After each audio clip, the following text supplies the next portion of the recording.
مين اللي قال ان هي لازم تتعمل بلحمه ولا فراخ؟ طب انا النهارده عملتها بربع كيلو لحمه مفرومه. دعوه حلوه لاختك نشوه كده من قلبك، ونبدا مع بعض ونقول بسم الله ويلا نغدي العيله كلها بربع كيلو مفروم بس. جبت في الاول معايا كوبايه من الرز دوت، كنت غسلاه ونقعاه لمده 10 دقايق وصفيته كويس قوي.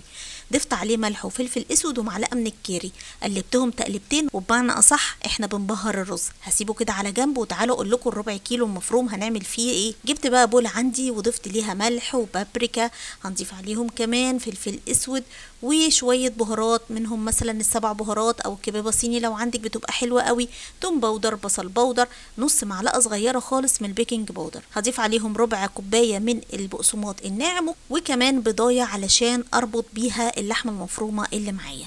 هنزل بكميه اللحمه المفرومه اللي معايا وهي ربع كيلو زي ما قلت لكم. دايما وانتي بتشتري اللحمه المفرومه خليه يبقى فيها نسبه دهون شويه، بتدي طعم حلو قوي.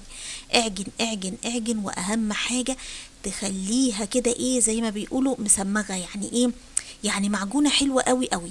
بعد كده بدهن ايديا بشويه من الميه علشان تبقى سهله معايا وانا بشكلها. في الوقت ده انت تقدري تعملي الاشكال اللي انت عايزاها. عايزه تعمليها كده ايه كور زي ما انا بعمل، عايزه تعمليها صوابع، اللي تحبيه اعمليه. اهم حاجه الكور اللي احنا بنعملها دي رقيقيها شويه، يعني ما تعملهاش تبقى سميكه. بخلص الكميه كلها وعملوا لي ايه مش عارفه والله اقول لكم هم قد ايه، الحقيقه ما عدتهمش. تعالوا نعدهم مع بعض دلوقتي. عملوا لي حوالي ادي كده 7 قطع من الكفته. ربع كيلو بس عمل لنا 7 قطع. تعالوا نشوف بعد كده هنعمل ايه. النهارده وصفتنا اقتصاديه الى حد ما، هتغدي بيها اسرتك كلها وهيشبعوا وهيدعوا لك كمان. رحت عندي بقى في طاسه عندي على النار فيها زيت، ما يكونش غزير بس اهم حاجه يكون ساخن. بتنزلي بالقطع الكفته دي او اللحمه المفرومه. انا مش عايزاها هنا تستوي، بالعكس ده انا عايزاها بس ايه يا دوبك اديها وش كده ايه لون ذهبي حلو من على الايه من على الوشين. بعد كده برفعها من على النار وبروح احضر بقيه وصفتنا النهارده. معايا بطاطسايه تكون كبيره شويه، ببتدي ان انا اقطعها. وناس كتير سالتني على القطاعه الحلوه اللي انا بقطع بيها، بتعمل الاشكال الزجزاج اللي انتوا شايفينها دي. الحاجه دي انا كنت جايباها من فتره من كارفور، تقدروا ان انتوا تدوروا عليها هناك ممكن تلاقوها. كمان بجيب بصلتين او بصلايه تكون كبيره شويه وتقطعيها بالشكل اللي انتوا شايفينه معايا ده. طماطمايه ما تزوديش، هي واحده بس. ولما تيجي هنا تقطعي الطماطم خليها تبقى سميكه شويه، يعني ما تقطعهاش رفيعه على الاخر عشان انا عايزاها تستحمل معايا. جبت بقى ايه، جبت البتنجانيه الحلوه دي، وعشان البتنجان ما يشربش منك زيت قطعيه بالطول. حتى لو انت مثلا ما بتعمليش وصفتنا النهارده، بتعملي مسقعه، بتعملي اي وصفه بالبتنجان وهتقلي البتنجان، قطعيه بالطول. بعد كده اما بقطع بقى كل الخضار بتاعنا ده، بروح لنفس الطاسه على النار وابتدي ان انا ايه اقلي حاجه حاجه بالدور. اول حاجه هتبداي بيها هي البطاطس. احنا كمان هنا واحنا بنحمر البطاطس او بنقلي البطاطس مش بنقليها على الاخر، او التسويه ما بتبقاش على الاخر قوي، لا يا دوبك بتاخد اللون الذهبي ونرفعها على طول على النار. اما البتنجان انا عايزاه هنا ياخد لون ذهبي حلو، يعني ايه يبقى ايه مقلي كده، يبقى لونه ذهبي، شايفين زي ما انا ايه برفعه من على النار كده.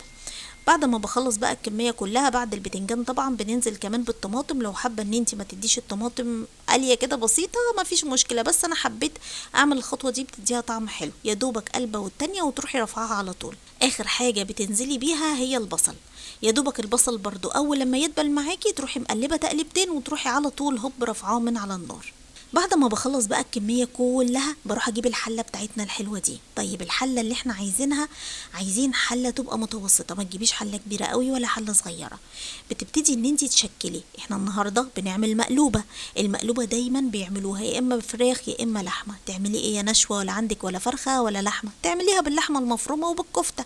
ايه يعني مش هتقول لا، وهيطلع طعمها حلو جدا. المقلوبة تعتبر من الاكلات الفلسطينية، اظن انا كده بقول معلوماتي صح.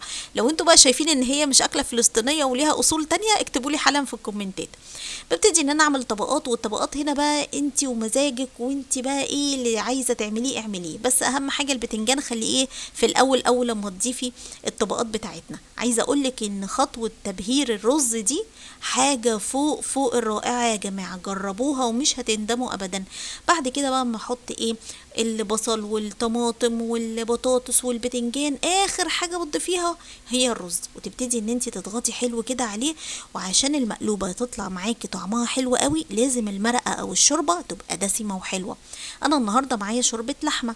طيب بتبتدي ان انت تضيفي الشوربة، ولازم هنا الشوربة تبقى سخنة. معايا كوبايتين وربع. طيب كوبايتين وربع لحد ايه؟ لحد لما تغطي وش الرز كده حاجة خفيفة. بترفعيها على النار مدة لا تقل عن 25 دقيقة، نار متوسطة، لحد لما الرز معانا يستوي. اول لما تستوي وتبقى معاكي بالشكل ده بتغطي عليها تاني، وطبعا ترفعيها من على النار خالص، بتقفلي النار وتروحي مغطياها بفوط المطبخ وتسيبيها حوالي 10 دقايق كده تهدى. تروحي بقى جايبه صينيه كبيره وهوب تقلبي الحله، وتعالوا نشوف النتيجه. اهي طلعت مظبوطه اهي. عارفين طلعت مظبوطه كده ليه؟ لان انا سبتها تهدى والرز كده يتماسك، فطلعت مقلوبه صح، اتقلبت صح. عايزه اقول لكم طعمها خطير وفوق فوق الرائع. انا متاكده ان كلكم لو جربتوها النهارده هتعجبكم جدا جدا. عايزاكم كمان تقولوا لي ايه طريقتكم للمقلوبه، وبتعملوها زي ما انا عملتها النهارده، او ليكوا تركات كده او تركات معينه. انا كده خلصت فيديو النهارده. لو عجبكم ما تنسوش تشجعوني بلايك كتير وشير كتير. بحبكم جدا جدا، وبحب تعليقاتكم الجميله اللي زي قلوبكم البيضه. اشوفكم بكره ان شاء الله في فيديو جديد ووصفه جديده مع مطبخ نشوى، والسلام عليكم ورحمه الله وبركاته.